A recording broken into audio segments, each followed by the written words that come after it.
มีมื้อหนึ่งเด็กหนุ่มผู้หนึ่งได้ถามพ่อของลาว่าคุณค่าชีวิตแม่นหยังแทนที่จะให้คำตอบแต่พ่อ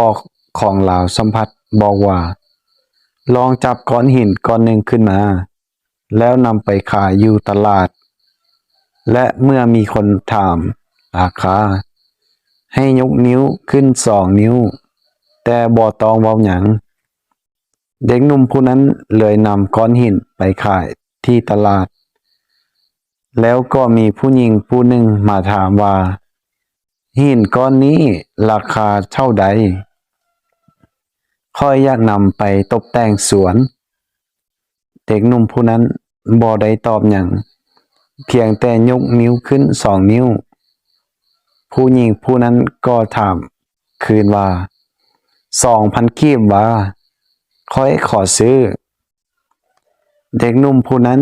ได้กลับเมื่อบ้านแล้วบอกกับพ่อของลาว่า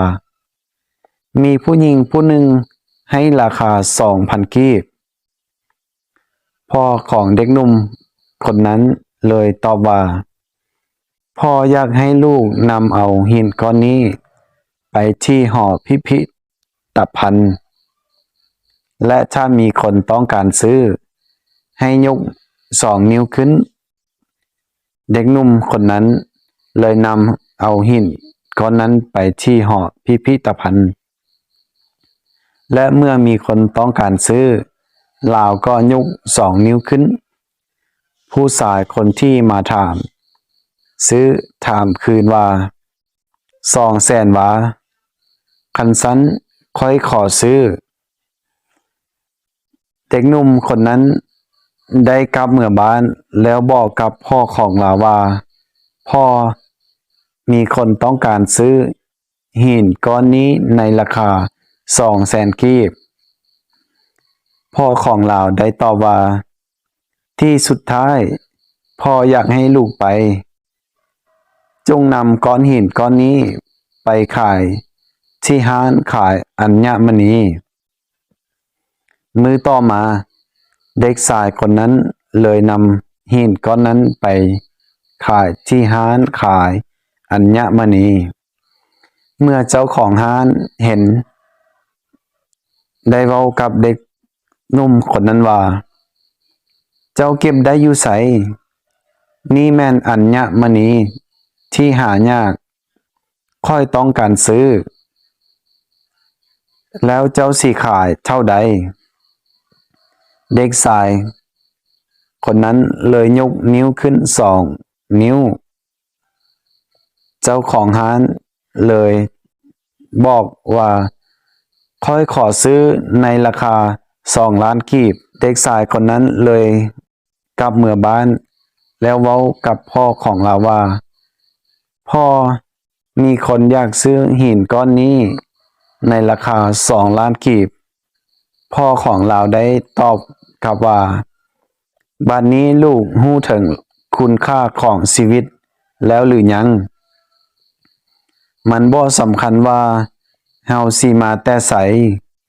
เกิดในครอบครัวทุกข์ยากหรือหั่งมีเพียงใดแต่มันสำคัญที่ว่าเฮาจะนำตัวเองไปไว้อยู่ไสจะถูกห้อมล้อมด้วยคนประเภทใดและเฮาจะเลือกใช้ชีวิตแบบใด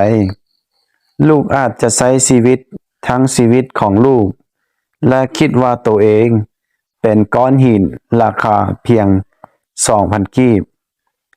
บางทีลูกอาจจะใช้ชีวิตที่ห้อมล้อมด้วยผู้คนที่เบิ่งลูกมีค่าเพียง2,000กีบเท่านั้นแต่แนวใดก็ตามแต่ละคนที่เกิดมาล้วนแต่มีเพชรพลอยในโตและเฮาสามารถเลือกได้ว่าจะเลือกอยู่กับคนที่จะเห็นคุณค่าของมันหรือบ่เฮาสามารถที่จะนำตัวเองไปอยู่ที่ตลาดหรือจะนำไปอยู่ที่ห้านขายอัญมณีและเฮาสามารถเลือกได้ว่าเฮาจะเบิ่งคุณค่าในโต ของคนอื่นแนวใดและเฮายังสามารถช่วยให้คนอื่นเบิ่งเห็นเพชรที่อยู่ในตัวเองได้เช่นกันให้เสียงภาษาลาวโดยอาจารย์เสาลอถ้าเจ้ามักอย่าลืมกดไลค์กดแชร์เพื่อเป็นกำลังใจขอขอบใจเนื้อหาดีๆจาก Spark Mind